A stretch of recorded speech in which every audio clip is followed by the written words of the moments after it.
قہر الہی ایک دم نازل نہیں ہوتا، بلکہ انسان نادانی میں بڑی دانائی کے ساتھ منافقانہ اصولوں پر زندگی گزارتے ہوئے اس کے غضب کو آواز دیتا ہے۔ کچھ یہی حال ان خونی رشتوں کا بھی تھا جن کے رویوں نے خون کے آنسو رلا دیا۔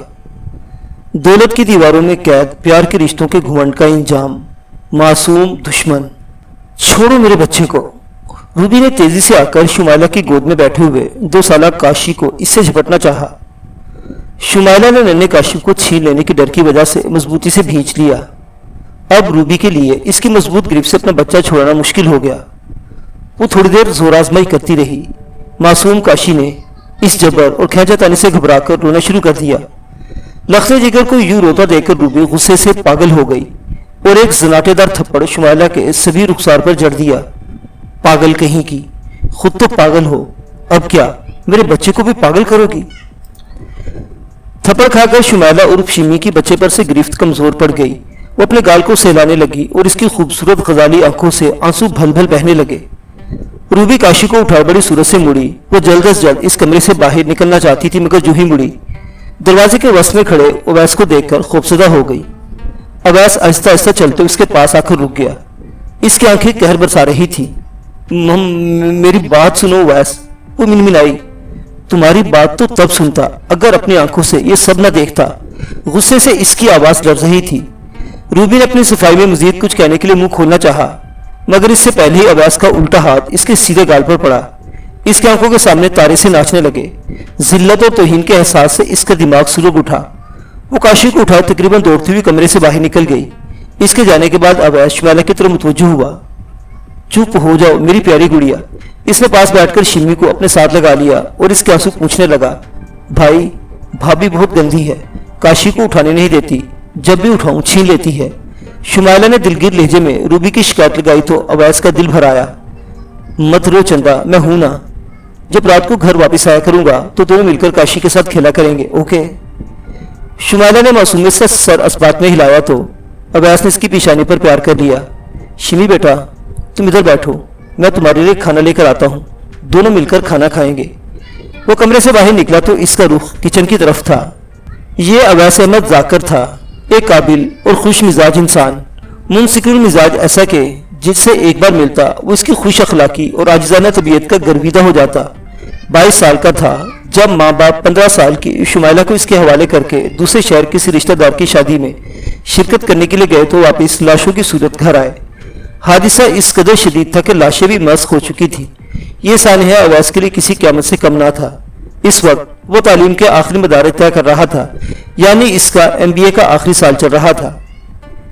اس نے کمال ضبط کا مظاہرہ کرتے ہوئے نہ صرف خود کو سنبھالا بلکہ اپنی معصوم بہن کے سر پر بھی شفقت اور محبت کی چھتر چھایا کی۔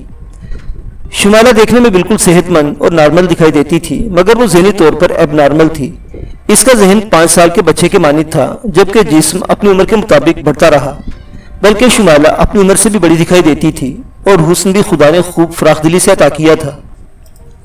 سرخ و سفید رنگت کے ساتھ دلکش نکوش اور سروقت اٹھان کے ساتھ دیکھنے والوں کو مبہوت کر دیتی، مگر جب بولنے کے لیے منہ کھولتی تو ساری دلکشی پسے پوچھ چلی جاتی، کیونکہ وہ ایک 5 سال کے بچے کی طرح معصوم اور بھولی بھالی باتیں کرتی۔ اویس اسے شروع سے بہت چاہتا تھا۔ ماں باپ کی آنکھوں کا تو وہ تارا تھی۔ ماں ہر وقت نت نئی ڈشیں تیار کر کے لاڈلی بیٹی کو کھلاتی تو باپ ہر روز مہنگے سے مہنگا کھلونا اپنی لاڈلی کو کھیلنے کے لیے لاتا۔ ماں باپ کی ناگہانی موت سے شمائلہ سہم کر رہ گئی، ہر وقت خاموش بیٹھی سوچوں میں کھوئی رہتی۔ ان کڑے حالات کا اویس نے جوان مردی سے مقابلہ کیا، بہن کی دلجوئی کے ساتھ ساتھ اپنی تعلیم مکمل کی اور اسے ایک ملٹی نیشنل کمپنی میں پرکشش تنخواہ کے ساتھ بہت اچھی جاب مل گئی۔ اب اویس صبح کا گیا شام کو گھر آتا، سارے دن شمائلہ کی فکر ستاتی رہتی۔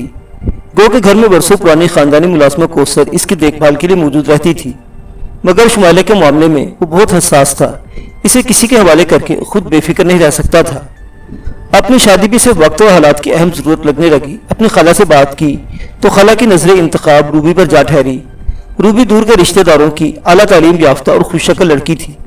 اویس نے تصویر دیکھی اور روبی سے پسند آ گئی، اور اس طرح روبی اس کی زندگی میں ایک خوشگوار اضافہ ثابت ہوئی۔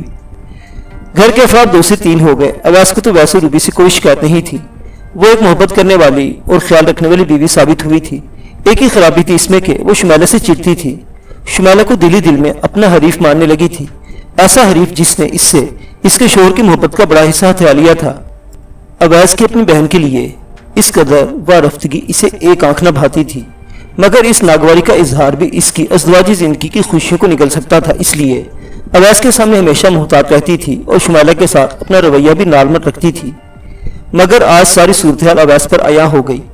اسے اس بات کا اندازہ بخوبی ہو گیا کہ اس کی غیر موجودگی میں روبی کا رویہ شمائلہ کے ساتھ کیسا ہوتا ہوگا۔ اسے روبی کے اس رویے نے بہت دل برداشتہ کیا تھا۔ اس نے آج تک روبی پر ہاتھ نہ اٹھایا تھا، مگر روبی کا شمائلہ پر ہاتھ اٹھانا وہ برداشت نہ کر سکا اور روبی کو تھپڑ دے مارا۔ وہ اپنے بیڈ روم میں داخل ہوا تو روبی بیڈ پر بیٹھی رو رہی تھی۔ کاشی پاس ہی سویا ہوا تھا۔ زیرو پاور کے بلب کی نیلگو روشنی میں روبی کا لرزتا ہوا وجود اس بات کی غمازی کر رہا تھا کہ وہ باقاعدہ ہچکیوں سے رو رہی ہے۔ اویس کا دل کٹنے لگا۔ اپنی 3 سالہ شادی شدہ زندگی میں آج پہلی بار اس نے اپنی شریک حیات پر ہاتھ اٹھایا تھا۔ وہ غصے کی وجہ سے اب ندامت محسوس کر رہا تھا، مگر روبی کا جرم بھی قابل معافی ہرگز نہ تھا۔ اسے شرم نہیں آئی ایک ذہنی طور پر معذور بچی پر ہاتھ اٹھاتے ہوئے۔ وہ بیڈ پر اپنے سائڈ پر لیٹ گیا اور آنکھیں موند کر سونے کی کوشش کرنے لگا، مگر روبی کی ہچکیوں نے اسے بے چین کر دیا۔ وہ تھوڑی دیر تک بے چینی سے کروٹیں بدلتا رہا، پھر اٹھ کر بیٹھ گیا۔ سوری۔ اس سوری کے جواب میں روبی کی ہچکیوں میں مزید شدت پیدا ہو گئی۔ اس کا وجود جیسے زلزلوں کی زد میں آ گیا۔ سوری جان، تم تو جانتی ہو میں شمی کو کس قدر چاہتا ہوں، تمہارا اس پر ہاتھ اٹھانا برداشت نہیں کر سکا۔ اویس نے اس کے کندھے پر نرمی سے ہاتھ رکھا۔ جانتی ہوں آپ اس سے بہت محبت کرتے ہیں، دکھ تو اس بات کا ہے کہ بیوی اور بچے کے حصے کی محبت بھی اسی پر نچھاور کر رہے ہیں۔ وہ پھٹ پڑی۔ غلط خیال ہے تمہارا، تمہیں اور کاشف کو بھی بہت چاہتا ہوں، بس تم شمی سے مقابلہ بازی مت کیا کرو۔ مانتا ہوں رشتے میں وہ تمہاری نند ہے اور نند بھاوج کی تکرار ازل سے مشہور ہے، مگر اس صورت میں کہ دونوں فریق صحت مند ہو۔ اویس نے مسکراتے اپنی بات مکمل کی۔ وہ یقیناً ماحول کی کشیدگی کم کرنا چاہ رہا تھا۔ اس بات کا روبی پر خاطر خواہ اثر ہوا۔ وہ آنسو پوچھ کر لیٹ گئی۔ اویس بھی اب قدر مطمئن ہو گیا۔ وہ جان گیا تھا کہ 50% غصہ اتر چکا ہے، باقی 50% صبح جاگتے ہی نیند کے ساتھ اڑن چھو ہو جائے گا۔ اویس کا اندازہ بالکل درست ثابت ہوا۔ اگلی صبح ناشتے کی ٹیبل پر روبی کا رویہ بالکل نارمل تھا۔ آج اس نے آلو کے پراٹھے بنائے تھے۔ اویس نے گہری سکون بھری سانس لی جب اس نے شمائلہ کی پلیٹ میں بھی آلو کا پراٹھا رکھتے ہوئے اسے پیار بھرے اصرار سے کھلانے کی کوشش کی۔ شمائلہ بھی بھابھی کا وقتی پیار دیکھ کر ساری پچھلی رنجشیں بھلا کر پوری رغبت سے آلو کے پراٹھے سے لطف اندوز ہونے لگی۔ اویس کا ذہن ایک دم ہلکا پھلکا ہو گیا۔ اس نے ناشتہ کیا اور دفتر جانے کے لیے کھڑا ہو گیا۔ روبی حسب معمول اسے گیٹ تک رخصت کرنے آئی تو گاڑی میں بیٹھنے سے پہلے اس نے مسکراتے ہوئے روبی کی طرف دیکھا۔ تھینک یو سو مچ میری جان، I am proud of you. Ruby نے بھی مسکراتے اپنا سر اسبات میں ہلا دیا۔ اویس کو رخصت کر کے وہ اندر آئی تو دیکھا کہ شمائلہ کاشی کو اٹھائے اسے آلو والا پراٹھا کھلانے کی کوشش کر رہی ہے۔ روبی نے تیزی سے آگے بڑھ کر کاشی کو اس سے چھینا۔ کیا کر رہی ہو؟ تمہیں اتنی عقل نہیں کہ اتنے چھوٹے بچے کو مرچ مسالے والی چیز نہیں کھلاتے؟ وہ قہرناک نظروں سے شمائلہ کو گھور رہی تھی۔ مگر یہ مجھ سے مانگ رہا تھا بھابھی، شمائلہ نے سہمی ہوئی سی آواز میں جواب دیا۔ اس کی خوبصورت آنکھوں میں نمکین پانی جھل ملا رہا تھا۔ پاگل کہیں کی زندگی اجیرن بنا دی ہے کم بخت نے۔ وہ بڑبڑاتے ہوئے کاشی کو اٹھائے اپنے کمرے میں چلی گئی تو وہ ہونک چہرہ لیے وہی صوفے پر بیٹھ گئی۔ کوثر جو کچن میں کھڑی سارا ماجرا دیکھ کر کوڑ رہی تھی، روبی کے جاتے ہی شمائلہ کے پاس آئی۔ اے شمی بی بی، اس نے پیار سے پکارا۔ شمی نے بڑی بڑی آنکھیں پٹپٹاتے ہوئے اس کی طرف دیکھا۔ کسٹرڈ کھائیں گی؟ اس نے معصومی سے سر اسبات میں ہلا دیا۔ مگر کہاں ہے؟ فریج میں رکھا ہے، بھی لاتی ہوں۔ کوثر کچن میں چلی گئی تو وہ بھابھی کا ناروا رویہ بھول کر کسٹرڈ کے خوشگن تصور میں کھو گئی۔ شام کو اویس دفتر سے واپس آیا تو کچھ متفکر سا دکھائی دے رہا تھا۔ کھانا کھاتے ہوئے اس کی بے رغبتی کو روبی نے بھی محسوس کر لیا۔ کمرے میں آتے ہی پریشانی کی وجہ پوچھنے لگی۔ کچھ خاص نہیں، کمپنی ہم 5 افسران کو اپنے خرچ پر ملائیشیا بھیج رہی ہے، وہاں ایک نئی برانچ کھولنا چاہتی ہے، اسی سلسلے میں بھی جانا ہوگا۔ یہ تو بڑی خوشی کی بات ہے، وہ بولی۔ میری پریشانی کی وجہ شمائلہ ہے، میں اسے چھوڑ کر کبھی کہیں نہیں گیا، اس نے دھیمے لہجے میں جواب دیا۔ اس کے پاس میں ہوں نا، تو پھر پریشانی کیسی؟ اس نے خوش دلی سے جواب دیا تو اویس شاکی نظروں سے اس کی طرف دیکھنے لگا جیسے کہہ رہا ہو کہ تمہارا رویہ اگر اس کے ساتھ اتنا اچھا ہوتا تو پھر فکر کس بات کی تھی؟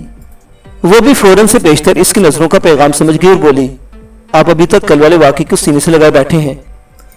میں اتنی ظالم نہیں جتنا آپ مجھے سمجھتے ہیں، میں بھی انسان ہوں، میرے سینے میں بھی ایک دردمند دل ہے۔